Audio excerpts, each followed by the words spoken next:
Hello students, मैं पीके पटनायक आज आपको फिर से मैं लेकर आया हूँ पार्ट्स ऑफ ग्रामर का अगला वीडियो। जो पहले वीडियो में आप लोगों ने देखा था पार्ट्स ऑफ ग्रामर का पहला पार्ट फोनोलॉजी। आज हम जानते हैं पार्ट्स ऑफ ग्रामर का दूसरा वीडियो इटिमोलॉजी।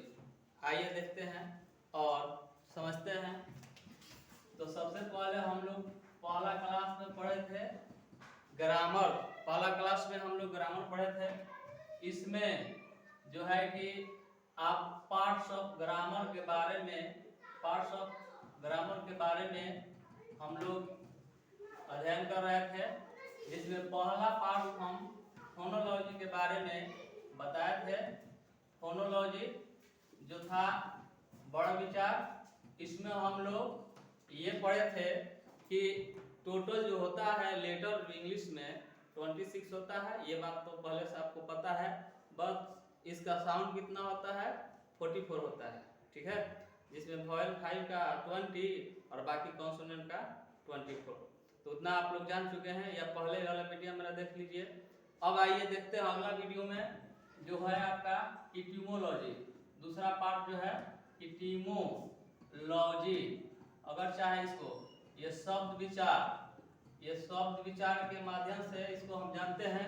अगर आप चाहें तो इसके बारे में डिफिनेशन भी मात्र 2 लाइन में डिफाइन कर सकते हैं। खूबसूरत डिफिनेशन इसका, the study of words and it's use, ठीक है ना। जो स्टडी ऑफ वर्ड्स है, शब्दों का अध्ययन और इसका यूज जो है, जिस तरह से भी हम यूज करें, और यूज में इसका प्रोनाउंसिएशन भी आ जाएगा, साउंड भी आ जाएगा, ठीक है। इसके बारे में हम क्या जानेंगे, नोन एज इटिमोलॉजी कहिए या कॉल्ड इटिमोलॉजी कहिए, नोन एज इटिमोलॉजी, ठीक है।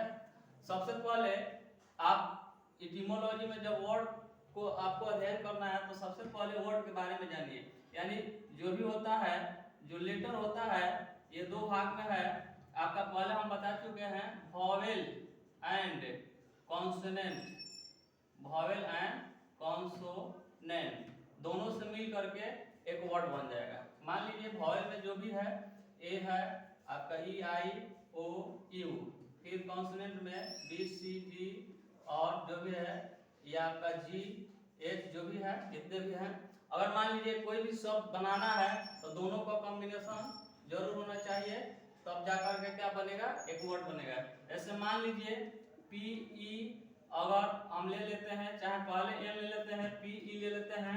अगर इसको आप क्या करना है, वर्ड बनाना है, तो आपको पी ई एन लिखना होगा, ठीक है। या अगर मान लीजिए कि इसको इस तरह से अगर लिख देते हैं एन पी ई, तो इसका कोई अर्थ नहीं निकलता है। यानी पहले वर्ड को स्टडी करने के बारे में ये जानेंगे कि वर्ड वही होता है जो वॉवेल और कॉन्सोनेंट से कंबाइन होकर के एक इसका सेंस और मीनिंग आए। इसका मीनिंग आ रहा है, ये वर्ड होगा पेन, पेन का मीनिंग होता है, और इसका मीनिंग नहीं आ रहा है, इसलिए ये वर्ड नहीं होगा। अब हम जानेंगे कि वर्ड को कितने तरह से डिफाइन किया गया है, और किसी भी भाषा को, अंग्रेजी ही नहीं, किसी भी भाषा को जानने के, समझने के लिए, पढ़ने के लिए आपको सबसे पहले क्या करना होगा, वर्ड को पावर कहा गया, वर्ड इज पावर। ये बहुत ही ऑथेंटिक बात कही गई है और सत्य है कि ये वर्ड को हम पावर रूप में डिफाइन करेंगे। तो आइए जानते हैं वर्ड के बारे में। आपने देखा, अब ये जानिए कि वर्ड को हम डिवाइड कर देते हैं कितने कैटेगरी में, और वर्ड के द्वारा हम जानेंगे विभिन्न सारे टर्म्स को, ठीक है। तो अब जानते हैं यानी टर्म्स ऑफ वर्ड। वर्ड का जो टर्म्स है वो आप जानते हैं। पहला आप सबसे पहले जानिए होमोफोन्स के बारे में। होमोफोन्स जो होते हैं श्रुति, सम, भी, नार्थक शब्द, ठीक है। श्रुति, सम, भी, नार्थक शब्द, जिसमें आपका है, यानी आप जैसे पेन को यूज किए थे और इसका स्पेलिंग और हम ऐसे भी लिख सकते हैं, दोनों का यूज अलग हो जाएगा, ठीक है ना। पेन ये अलग है और ये पेन अलग है, दोनों में क्या मतलब है, यानी ये जानेंगे दोनों, अगर हम प्रोनाउंसिएशन सेम है, साउंड सेम है होमोफोन्स का, लेकिन इसका यूज डिफरेंस होगा, मीनिंग डिफरेंस होगा, ठीक है। दोनों को आप क्या कहें, पेन ही लिखना है, लेकिन दोनों का जो स्पेलिंग अलग है और इसका यूज जो है अलग हो जाएगा, दोनों का मीनिंग अलग हो जाएगा, ठीक ना। इस तरह से इसका मीनिंग कलम और ये जो हो जाएगा पेन मीन्स द। इसी तरह से होमोफोन्स के बाद बहुत सारा मीनिंग आप जान सकते हैं, नो है, गेट है। इसके बाद बहुत सारा मीनिंग है, प्ले है, ठीक ना, बोर्ड है, बहुत सारा जान सकते हैं। होमोफोन्स के बाद आता है एक और मीनिंग होमोनेम्स। ये जो है साइंटिफिक वर्ड है, ये जो है टर्मिनोलॉजी वर्ड का बहुत कॉन्सेप्ट समझना जरूरी है, क्योंकि जब उच्चारण किया जाता है तो ये पता नहीं रहता है, तब तक से जब वर्ड को आप डिफाइन नहीं करेंगे वर्ड बाय वर्ड मीनिंग के अनुसार, तब तक से इसका सही मतलब समझ में नहीं आ पाता है। तो होमोनेम्स ये जो होंगे, ये जो है समभिनार्थी शब्द हो जाएंगे, समभिनार्थी शब्द, सम है लेकिन भिन्न अर्थ वाले शब्द हैं, भिन्नार्थी शब्द, ठीक है, या एक से बढ़कर एक अनेकार्थी शब्द भी हो जाएंगे, ठीक है। और अनेकार्थी शब्द एक ही अर्थ, लेकिन अनेकार्थी शब्द भी लिख सकते हैं, अनेकार्थी शब्द, ठीक है। कैसे, यानी मान लीजिए आप प्ले लिखते हैं, तो प्ले को अगर वर्ब में यूज करते हैं, प्ले मीन्स खेलना, लेकिन अगर प्ले आप लिखते हैं ये नाउन में यूज करते हैं तो ये हो जाएगा प्ले मीन्स, ठीक है, नाटक भी होता है, ठीक। इससे दो अगर वर्ड को यूज कर लेते हैं सेंटेंस में और भी बात सटीक हो जाता है, जैसे आई प्ले क्रिकेट, और यहाँ हो जाएगा आई सा अ प्ले, ये भी हो जाएगा।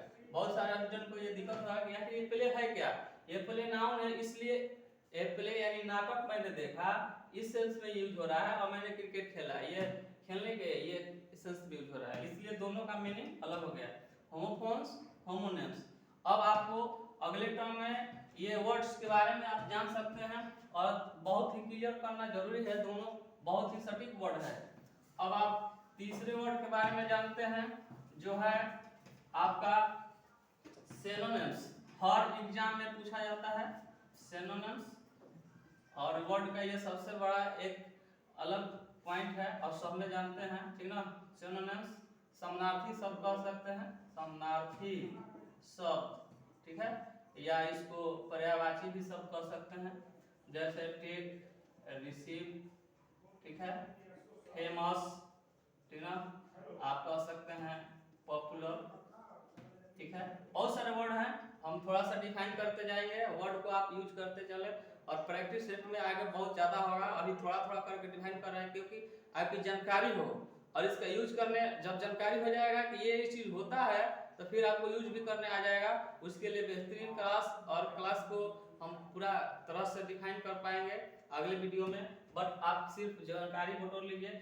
युद्ध जीतने से पहले अगर आप हर चीज को इकट्ठा कर लिए, सिस्टम को इकट्ठा कर लिए, तो फिर युद्ध आप आराम से जीत सकते हैं, ठीक है।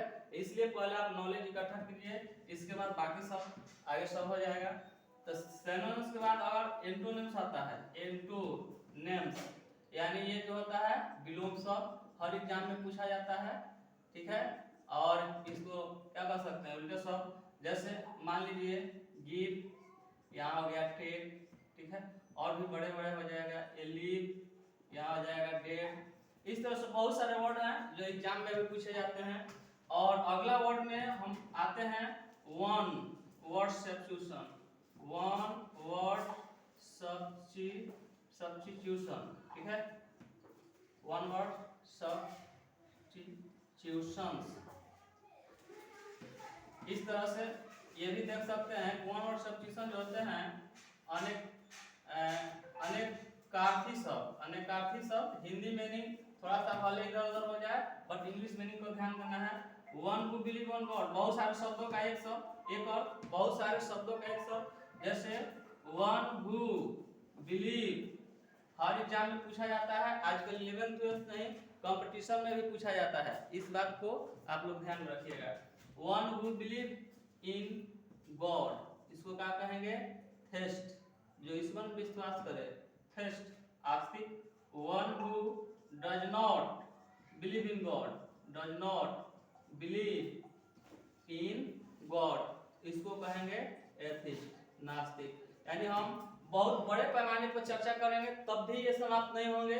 इसके लिए आप कॉन्सेप्ट, आपको मैं बिल्कुल सिर्फ इंग्लिश कॉन्सेप्ट देते जा रहा हूँ, आप इसका जितना लाभ उठा सके और इस चैनल के माध्यम से प्रचार प्रसार की बात जो है बहुत कम रहेगी। सिर्फ पढ़ाई की बात करेंगे, दाएं बाएं की बात नहीं करेंगे। पढ़ाई मात्र इंटरटेनमेंट नहीं है, कंसेप्ट भी है। पढ़ाई में मजा आता है तब जब आप समझते हैं किसी बात को, आपको अच्छी अच्छी जानकारी दी जाती है, नए नए जानकारी दी जाती है। तो ठीक है, आप देखिए वीडियो को, ऑनलाइन से देखिए, मैं ताकि आपको हर चीज़ को क्लियर कर सकूं और आपका भी जो है आपका भविष्य उज्जवल हो सके। और साथ में हर आदमी मेहनत करता है आपके लिए, तो आप थोड़ा सा मेहनत कर दीजिए मेरे लिए, सब्सक्राइब कर दीजिए और लाइक और शेयर कर दीजिए। इसके लिए आपको बहुत बहुत धन्यवाद। फिर आपको अगले वीडियो के लिए इंतजार करेंगे। Welcome to the Patnaik English classes. धन्यवाद।